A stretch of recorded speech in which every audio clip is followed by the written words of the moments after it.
Hello दोस्तों, आप सभी का स्वागत है आपके अपने YouTube channel study experts classes पर। एक कदम सफलता की ओर जैसा कि हम बढ़ते चले जा रहे हैं। हर एक रोज़ नया से नया वीडियो लाते हैं आपके लिए और आपको प्रोत्साहित करते हैं गवर्नमेंट एग्ज़ाम को फाइट करने के लिए। जो लोग हमारे चैनल पर पहली बार विजिट कर रहे हैं वो हमारे चैनल को प्लीज़ सब्सक्राइब कर लें, बेल आइकन प्रेस करना ना भूलें ताकि आने वाले वीडियोस के नोटिफिकेशंस आपको लगातार अपने मोबाइल, टैबलेट या फिर किसी भी मीडियम जिससे आप यूट्यूब देखते हैं मिलती रहे। आज के इस पार्ट में हम लेकर के आए हैं कृषि से संबंधित प्रश्न। जैसे कृषि से संबंधित सारे प्रश्न होंगे, है ना, जो कि आपको एग्रीकल्चरल के, अगर आप स्टूडेंट हैं और आप एग्रीकल्चर की पढ़ाई कर रहे हैं या फिर जीके के पर्पज़ से कृषि से संबंधित बेसिक सारे क्वेश्चंस हमने इसमें कवर किया है। जैसे यहाँ पे नकदी फसल में सम्मिलित नहीं है तो कौन सी फसल है, वो है गेहूँ। इसी प्रकार भारत का सबसे ज़्यादा खाद्यान्न उत्पादन करने वाला राज्य कौन सा है, तो उत्तर प्रदेश। नाम याद रखेंगे, उत्तर प्रदेश है जो कि कृषि के क्षेत्र में हर एक खाद्यान्न को उत्पादन करने वाला सबसे बेहतरीन राज्य है। किस क्षेत्र को भारत का चावल का कटोरा यानी कि राइस ऑफ बॉल कहा जाता है, तो कौन से क्षेत्र को कहा जाता है, कृष्णा गोदावरी डेल्टा, है ना। कृष्णा गोदावरी डेल्टा का नाम याद रखेंगे, है ना। इस क्षेत्र को भारत का चावल का कटोरा कहा जाता है, चावल का। छत्तीसगढ़ को इंडिया का धान का कटोरा कहा जाता है। धान उत्पादन के क्षेत्र में महत्वपूर्ण भूमिका छत्तीसगढ़ निभाता है।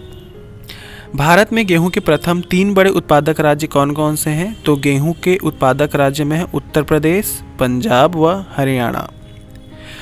भारत में कृषि को दुष्प्रभावित करने वाला मौसम का सबसे महत्वपूर्ण तत्व कौन सा है, तो वृष्टि यानी कि वर्षा। वर्षा ही है जो कि कृषि को दुष्प्रभावित करने वाला एक महत्वपूर्ण तत्व है, क्योंकि कृषि पर ही खेती और फसल की उपज निर्भर करती है कि किस वर्ष वर्षा कम या ज़्यादा हो रही है। सबसे ज़्यादा गेहूं की पैदावार कहाँ होती है, तो नाम याद रखेंगे, उत्तर प्रदेश में। भारत में हरित क्रांति का जनक किसे माना गया है, तो डॉक्टर MS स्वामीनाथन को भारत में हरित क्रांति का जनक माना गया है। हरित क्रांति का अर्थ है कृषि की आधुनिक विधियों का उपयोग कर प्रति एकड़ फसल की उपज को बढ़ाना, तो हरित क्रांति का अर्थ ध्यान रखेंगे। अगला प्रश्न है, भारत में अधिकतम कृषि योग्य क्षेत्र घेरने वाला फसल कौन सा है, तो अधिकतम जो कृषि होती है भारत में वो है चावल की। नाम याद रखेंगे, कौन सा फसल है, चावल। किस राज्य को भारत का धान्य भंडार के रूप में जाना जाता है, तो धान्य भंडार की बात हुई है यहाँ पे, ठीक है। तो धान्य भंडार के रूप में पंजाब को जाना जाता है। उस खाद्य फसल का नाम बताइए जो भारत में सबसे अधिक उपज देती है, तो आप इसे पहले भी बताया था, वो है चावल। नीली क्रांति यानी कि ब्लू रिवॉल्यूशन, ये भी कृषि से संबंधित शब्द है। अगर क्रांति वगैरह कुछ पूछा जाता है, इसी प्रकार नीली क्रांति किससे संबंधित है, मत्स्य उत्पादन से, है ना। नीली क्रांति जब नाम सुनेंगे तो समझ जाएंगे कि मछली उत्पादन के बारे में बातें हो रही है। भारत का कौन सा राज्य जूट प्रमुख उत्पादक है, तो भारत में जो पश्चिम बंगाल है वो जूट उत्पादन के लिए नंबर 1 पर है। भारत में प्राकृतिक रबड़ का सबसे अधिक उत्पादन किस राज्य में होता है, तो रबड़ उत्पादन जो है वो केरल में सबसे ज़्यादा होता है। भारत का सबसे बड़ा गन्ना उत्पादक राज्य कौन सा है, तो गेहूं, है ना, और गन्ना ये सबसे ज़्यादा होता है उत्तर प्रदेश में। भारत में सर्वोत्तम चाय कहाँ होती है, तो हम जानते हैं, सभी को पता होगा, आसाम साइड यानी कि दार्जिलिंग में सर्वाधिक चाय की खेती होती है। भारत में सबसे ज़्यादा चाय किस राज्य में, तो असम में बताया था, लेकिन सर्वोत्तम चाय कहाँ होती है, दार्जिलिंग में, जो कि सबसे अच्छे क्वालिटी का होता है। गुलाबी क्रांति यानी कि पिंक रेवोल्यूशन झींगा उत्पादन से संबंधित है ना, झींगे का उत्पादन।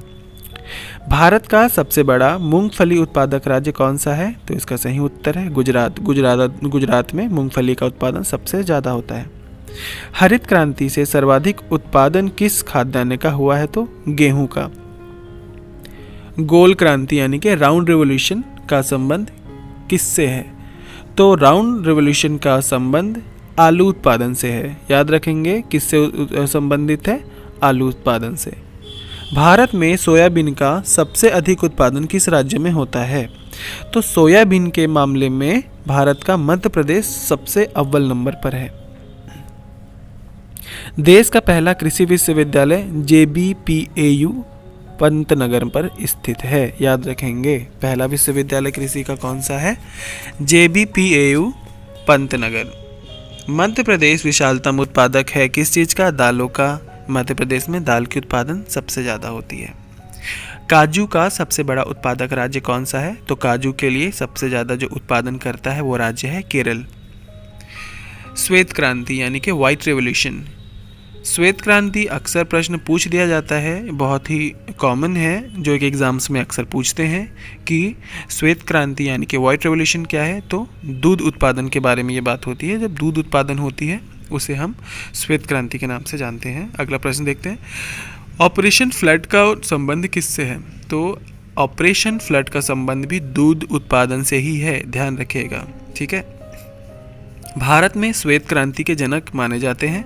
तो श्वेत क्रांति यानी कि दूध उत्पादन, इसके जनक कौन है? Doctor V Kurien. बहुत इंपॉर्टेंट क्वेश्चंस है ये सारी, जितने भी मैं बता रहा हूँ कृषि क्षेत्र में जो क्वेश्चंस पूछे जाते हैं MCQ में, वो इन्हीं से पूछे जाते हैं। डॉक्टर वी कुरियन जो है वो श्वेत क्रांति के जनक माने जाते हैं। भारत में ऑपरेशन फ्लड कार्यक्रम का प्रारंभ कब हुआ था? तो 1970 में, ठीक है। 1970 ईस्वी में ऑपरेशन फ्लड का कार्यक्रम प्रारंभ हुआ था, ठीक है, भारत में। भारतीय कृषि का इतिहास किसने लिखा?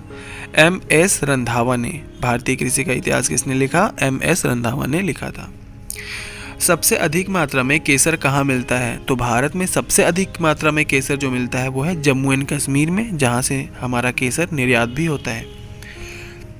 भारत में रेशम का सबसे अधिक उत्पादन करने वाला राज्य कौन सा है? तो रेशम के मामले में कर्नाटक सबसे अव्वल नंबर पर है भारत में। फल उत्पादन में भारत का विश्व में कौन सा स्थान है? तो फल के उत्पादन में भारत का विश्व में पहला स्थान है। सब्जी उत्पादन में भारत का विश्व में द्वितीय स्थान है, दूसरे नंबर पे है ना। विश्व में भारत ऐसा देश है जहां दूसरे नंबर पर सबसे ज़्यादा सब्जियां उगाई जाती हैं, और फल उत्पादन में भारत नंबर 1 पर है। दुग्ध उत्पादन में भारत का विश्व में पहला स्थान है। दूध उत्पादन में भी विश्व में भारत का परचम है। सबसे ज़्यादा दूध की जो उत्पादन होती है भारत में सबसे अधिक होती है। भारत में दूध उत्पादन में अग्रणी राज्य कौन सा है? तो उत्तर प्रदेश में सबसे ज़्यादा दूध होता है। देश में एग्रो इकोलॉजिकल क्षेत्र है, कितने हैं टोटल एग्रो इकोलॉजिकल क्षेत्र? 20 हैं टोटल। किस जिले में कॉफ़ी का अधिक उत्पादन होता है? कुर्ग जिले में कॉफ़ी का सबसे अधिक उत्पादन होता है। कौन सा राज्य भारत के संपूर्ण रेशम उत्पादन का आधा भाग उत्पन्न करता है? तो विश्व में जितने भी रेशम होते हैं उसका भारत के संपूर्ण रेशम का कर्नाटक है, नाम पहले भी बताया था। यहाँ पे बहुत ज़्यादा मात्रा में रेशम होता है, पूरे इंडिया का रेशम और कर्नाटक का रेशम, कर्नाटक उसका हाफ है। जूट सबसे अधिक कहाँ होती? तो पश्चिम बंगाल के डेल्टाई क्षेत्र में जूट का उत्पादन होता है। नीलगिरी के पहाड़ी क्षेत्रों में किसकी खेती की जाती है? तो कॉफ़ी की खेती की जाती है नीलगिरी की पहाड़ियों के अंतर्गत, ठीक है, याद रखेंगे इस क्षेत्र में। दक्षिण भारत में सर्वाधिक चाय उत्पादित करने वाला राज्य कौन सा है? दक्षिण भारत की बात हो रही है ना। अभी हम क्या कर रहे थे? पूर्वी भारत की बात कर रहे थे, है ना, तो वो था दार्जिलिंग और असम, और अभी बात क्या हो रही है? दक्षिणी भारत में, तो तमिलनाडु है इसको उत्तर, ठीक है, सबसे ज़्यादा चाय उत्पादित करने वाला। किस फसल की बुआई तथा कटाई के बीच सर्वाधिक अंतराल पाया जाता है? तो गन्ना, है ना, सबसे ज़्यादा गैप किस फसल के बीच दिया जाता है? गन्ना के उत्पादन में। भारत में किस खाद्य फसल का उत्पादन सबसे अधिक होता है? तो चावल का जो उत्पादन है वो सबसे अधिक होता है। किस फसल के लिए पानी की अधिकता आवश्यक है लेकिन जमाव नहीं? तो चाय, है ना, चाय की फसल के लिए पानी की अधिकता की आवश्यक है लेकिन उसका ठहराव हो ये जरूरी नहीं है। खरीफ की फसल काटी जाती है, तो नवंबर के शुरुआत में खरीफ की फसल को काट दी जाती है। कौन सा शहर अंगूरों की पैदावार के लिए फेमस है? तो अंगूरों के लिए नासिक सबसे ज़्यादा फेमस है। झूम क्या है? तो झूम क्या है? एक कृषि का तरीका है, एक web of process for the agriculture है, जहाँ से जिस तरीके से एक खेती की जाती है उसको झूम खेती कहते हैं। किस फसल की बुआई तथा कटाई के बीच सर्वाधिक अंतराल पाया जाता है? अभी उत्तर बताया था गन्ना। सस्य वानिकी का राष्ट्रीय शोध केंद्र अवस्थित है? कहाँ है? झांसी में। भारत में जूट का सर्वाधिक क्षेत्रफल पश्चिम बंगाल में है। केंद्रीय उपोष्ण बागवानी संस्थान कहाँ स्थित है? तो बेंगलुरु में उपस्थित है। जहाँ तक कृषि मंत्रालय सरकारी वर्गीकरण का संबंध है, कितनी कृषि जलवायुवी क्षेत्र हैं? तो भारत में 127 कृषि जलवायुवी क्षेत्र हैं। मूंगफली में दाने का औसत प्रतिशत होता है 70% होता है। मैंने परसेंटेज में माइनस लगा रहा। मूंगफली के दाने का जो परसेंटेज होता है वो पूरे बॉडी का कितना होता है? 70% होता है। नेक्स्ट है, मक्के की खेती की जा सकती है? तो खरीफ के मौसम में ही मक्के की खेती की जा सकती है अगर अच्छी फसल चाहिए। भारत में मुख्य कृषि पदार्थ आयात मद है खाने योग्य तेल, है ना, जो हम आयात करते हैं।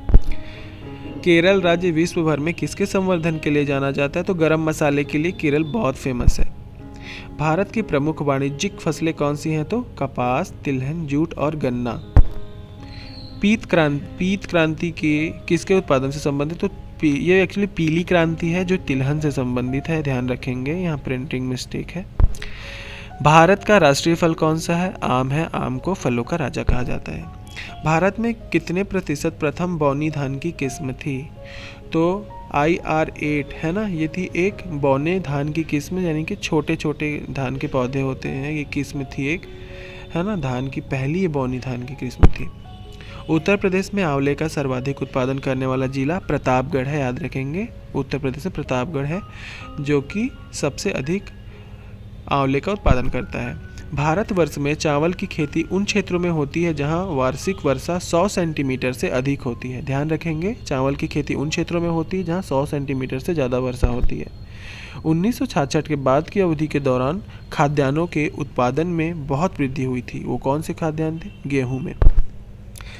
आज के इस वीडियो में दोस्तों इतना ही। स्टडी एक्सपर्ट्स क्लासेस से जुड़े रहने के लिए धन्यवाद। हम ऐसे और भी महत्वपूर्ण वीडियो आपके लिए लेकर के आते रहेंगे। हमारे चैनल को प्लीज़ सब्सक्राइब करें। कमेंट बॉक्स में कमेंट करके हमें प्रोत्साहित करें, प्रश्न पूछें, हम उसके उत्तर जरूर देंगे। Thanks for watching. Study experts classes आपके साथ हमेशा रहेगा। लाइक करें, शेयर करें और चैनल सब्सक्राइब करना ना भूलें। Thanks for watching. आपका दिन शुभ हो।